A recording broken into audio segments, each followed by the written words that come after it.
ఇచ్చటం ఇలాంటివి చేయకుండా తినేప్పుడు శ్రద్ధగా తినేట అలవాటు చేయండి. ఇంకా చాలా పెద్ద టాపిక్ డాక్టర్, మీరు చెప్పారు టీవీ చూస్తూ తినిపిస్తున్నారని. టీవీ చూపించకుండా తినిపించలేని సిచ్యువేషన్ ఉంది ఇప్పుడు, ఎలా? అది మనం చేసిన సిచ్యువేషన్ అమ్మా. ఎందుకు నేను పెంచలేదా నా కూతుర్ని? ఇప్పుడు దానికి 18 years, నేనేం టీవీ చూపించి తినిపించలేదు. సో అలాగే మనం అలవాటు చేస్తుంటే మాన్పించండి. ఇప్పుడు నెమ్మదిగా మీరు చేసిన అలవాటు మీరే మాన్పించాలి నెమ్మదిగా. ఎందుకంటే ఇప్పుడు ఇమాజిన్ చేసుకోండి, నేను కూర్చుని ఉన్నాను, ఎవరైనా ఇలా నా నోట్లో ఫుడ్ పెట్టేస్తా ఉంటున్నారు, నేను అటువైపు టీవీ చూస్తూ ఉంటున్నాను. అసలు ఏమైనా అర్థం ఉందా దానికి? నేను ఆ ఫుడ్ని ఆస్వాదిస్తున్నానా? నేను దాన్ని కంట్రోల్ చేసుకుంటున్నానా? లేదు కదా. సో చిన్న పిల్లలు వాళ్ళు అదే అలవాటు అయిపోతే పెద్ద అయ్యాక వాళ్ళు ఫుడ్ నియంత్రించుకోలేరు. అసలు ఏ ఫుడ్ బాగుంది ఏది బాగాలేదు వాళ్ళు ఆస్వాదించుకోలేరు. అండ్ వాళ్ళకి సరిపోను ఫుల్ అయిపోతే మీకు చెప్పలేరు. తర్వాత కడుపు నొప్పులు వస్తాయి. ఇది ఫోర్స్ ఫీడింగే. లేదు, మారాలి, మీరు మారాలి. ఓకే, అంటే దానికి ఏమైనా టిప్స్ ఉంటాయి డాక్టర్? ఫస్ట్ ఫోన్ కూడా డాక్టర్, మెయిన్ ఫోన్ టీవీ ఈ రెండు లేకపోతే అసలు ఫుడ్ వెళ్ళట్లేదు. ఫస్ట్ నుంచే మీరు అలవాటు చెయ్యండి. వాళ్ళ ముందు ప్లేట్ పెట్టండి. సరే, ఇప్పటికి హ్యాబిచ్యుయేట్ అయిన పిల్లల్ని ఎలా మాన్పించాలి అంటే మీరు నెమ్మదిగా ఒకేసారి ఫోన్ నుంచి టోటల్ గా మానలేము కదా. సో మేబీ ఫస్ట్ బొమ్మలకి మారదాము. నెమ్మదిగా బొమ్మల నుంచి డైరెక్ట్ గా వాడు తినలేదు అనుకో, కొంచెం డైవర్ట్ చేసి మళ్ళా కూర్చోబెట్టి. ఎందుకంటే ఏ బిడ్డ కడుపు మార్చుకోడు, అది గుర్తు పెట్టుకోండి. సో మీరు తన ప్లేట్ ముందు ప్లేట్లో పెట్టండి. ఇవాళ రోజు ఇంత తింటున్నాడు, మీరు టీవీ పెట్టలేదు, ప్లేట్లో పెట్టింది ఇంతే తిన్నాడు, నో ప్రాబ్లం. ఒక గంట అయ్యాక నీకు ఆకలి వేస్తుందా, మళ్ళా పెట్టండి. అంతే. నెమ్మదిగా ఎప్పుడైతే పిల్లలకి అర్థమైందో నేను కొంచెం తిన్నా మా అమ్మ ఏమి కంగారు పడదు, మా అమ్మమ్మ ఏం కంగారు పడదు, ఒక గంట అయ్యాక ఇస్తారు తప్ప నాకు టీవీ ఇవ్వరని ఎప్పుడైతే వాడికి రిజిస్టర్ అయిందో ఆ టీవీ కోసం కాల్ చేయటం మానేస్తారు. ఓకే, సో మీరు ఎంత తిన్నా మీరు కంగారు పడకుండా కాసేపు ఉన్నాక మళ్ళీ ఆఫర్ చేయండి. ఓకే, ఎవ్వరు కడుపు మార్చుకోరు. అంటే వర్కింగ్ ఉమెన్ కి టైం ఉండదు కదా డాక్టర్, తొందరగా తినిపించేయాలి, ప్లాన్ చేసుకోవాలి. ప్లాన్ చేసుకోవాలి, కష్టమైన ప్లాన్ చేసుకోవాలి. అట్లీస్ట్ ఫుడ్ విషయంలో కాంప్రమైజ్ అవ్వద్దు. ఇలా తినే విషయంలో మనం ఇప్పుడు మన వర్కింగ్ అనుకుంటాము. నేను ఇవాళే ఒక పోస్ట్ చూసాను, ఇవాళ నిన్న ఇన్స్టాలో బాగా రాశారు ఆమె. మీ బిడ్డ ఇప్పుడు ట్యాంట్రమ్ త్రో చేశారు ఎక్కడికో వెళ్ళినప్పుడు, పక్కన లేదన్నా అనుకుంటారని మనం సెల్ ఫోన్ చేతికి ఇచ్చేస్తాం, అవునా? సో మనం పక్కన ఎవరన్నా బిడ్డ ఏడుస్తుంటే అబ్బా వీడేంటి గోల చేస్తాడు అనుకోవటం మానేద్దాం. ఆ తల్లి పాపం కష్టపడుతుంది, గబుకుని సెల్ ఫోన్ ఇవ్వట్లేదు, తను ఓపిగ్గా వాడిని సెట్ చేయటానికి చూస్తుంది అని తనకు సపోర్ట్ గా ఉన్నాం. Let us start there, from there. అప్పుడు ఆటోమేటిక్ గా అందరూ మన దృక్పథం మార్చుకుని, పిల్లలు అన్నాక వాళ్ళకి ఎమోషనల్ లెట్ డౌన్స్ ఉంటాయి, వాళ్ళు బాధపడతారు, వాళ్ళు ఒక్కోసారి ట్యాంట్రమ్ త్రో చేస్తారు. అప్పుడు మనం వాళ్ళకి హెల్ప్ చేయాలి. వాళ్ళు ఏంటి గోల్ చేస్తున్నారు, నన్ను టార్చర్ పెడుతున్నారు అని మనం అనుకోకూడదు. అప్పుడు ఆటోమేటిక్ గా మొత్తం కల్చర్ మారుతుంది. ఏంటంటే అది తట్టుకోలేక అలా సెల్ ఫోన్ ఇచ్చేస్తాం, ఇంకా అడు కామ్గా ఉంటాడని. కరెక్ట్. అండ్ నెక్స్ట్ టైం ఇంకా పిల్లలు కూడా కావాలని చేస్తారు. సో మళ్ళా మనం ఇస్తాము, ఇంకా సైకిల్ బ్రేక్ చేయలేము. సో ముందు నుంచే మనం కొంచెం ప్రయత్నించాలి.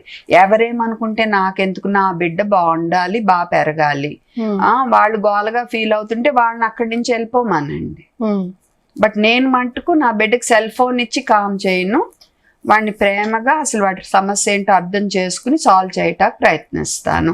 వాడికి వాడి టైం ఇస్తా. అప్పుడు గట్టిగా ఏడుస్తున్నాడు చెప్తాను, నేను ఇక్కడ ఉన్నా నాన్న, జస్ట్ కామ్ డౌన్, హక్ కావాలంటే ఇస్తాను, బట్ ఫోన్ ఇవ్వలేనమ్మా ప్లీజ్ అని చెప్పి సముదాయించుకుంటా. కొంతసేపటికి వాళ్ళకే అర్థం అవుతుంది, ప్రాక్టీస్ చేయించాలి. అది.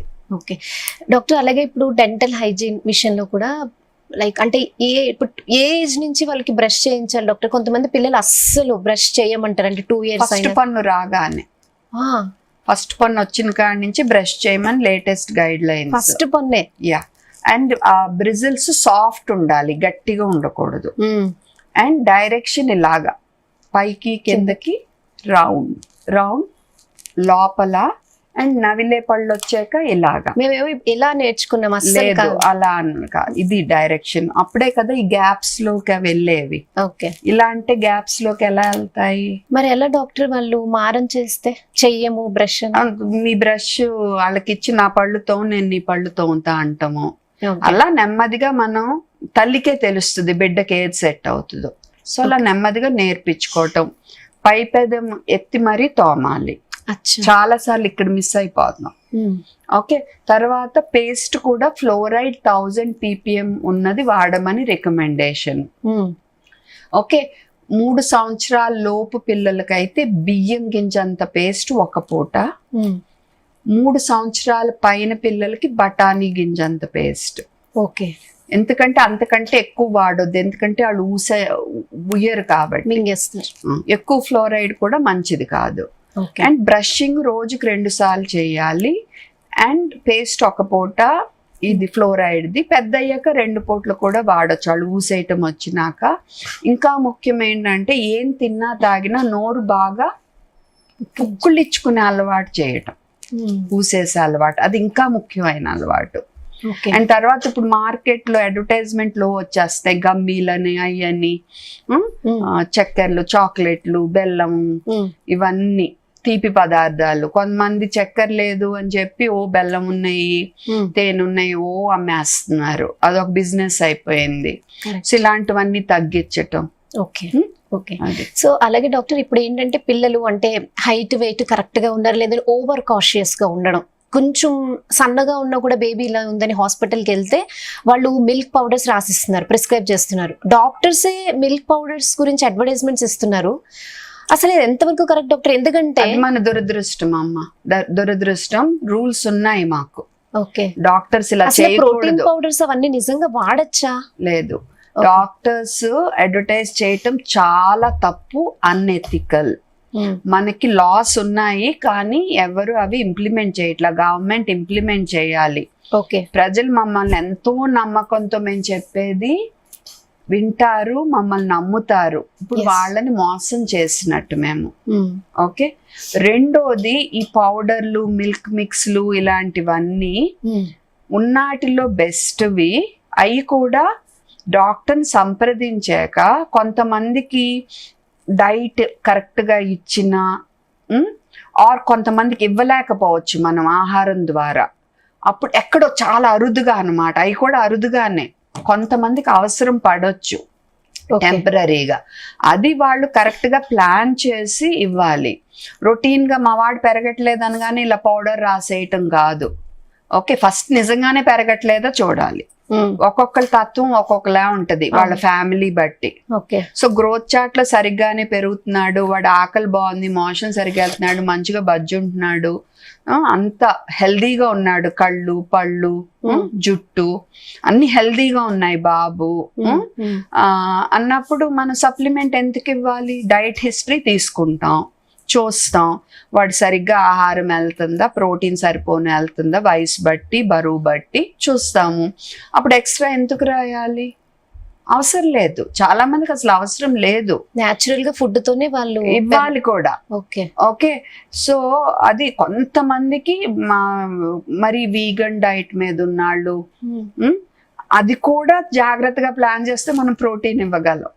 ఓకే ఓకే, మంచిగా ప్లానింగ్ చేస్తే. ఇంకా వాళ్ళు లేదు మేము ఇవ్వలేకపోతున్నామంటే అది మనం డిస్కస్ చేసుకుని ఇవ్వాలి.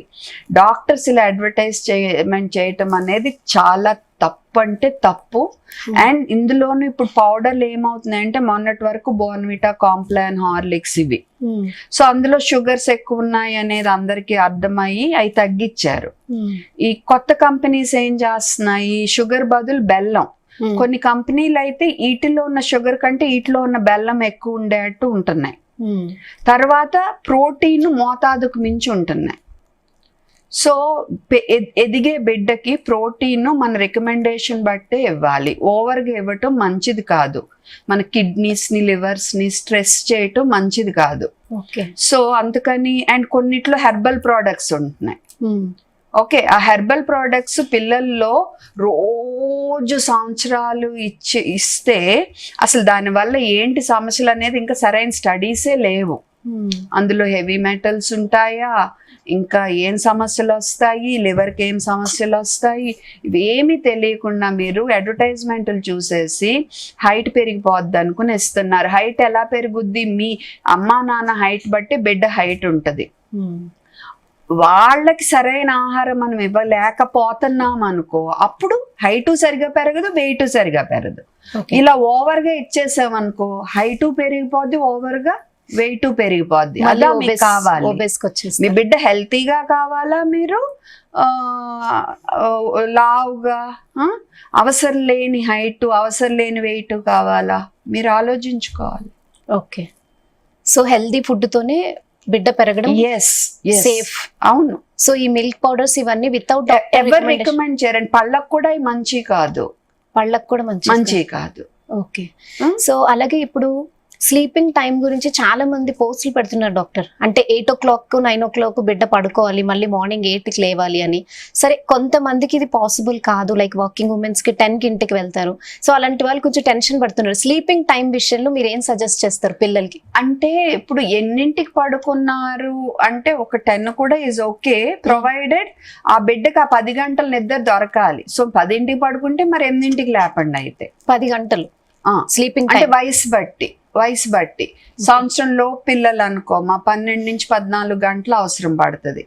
ఆ పైన సంవత్సరం నుంచి 3 సంవత్సరాల పిల్లలు అనుకో 11 నుంచి 12 గంటలు అవసరం పడుతుంది. ఇంకొంచెం పైన అంటే 10 గంటలు, ఆ పైన 9 గంటలు.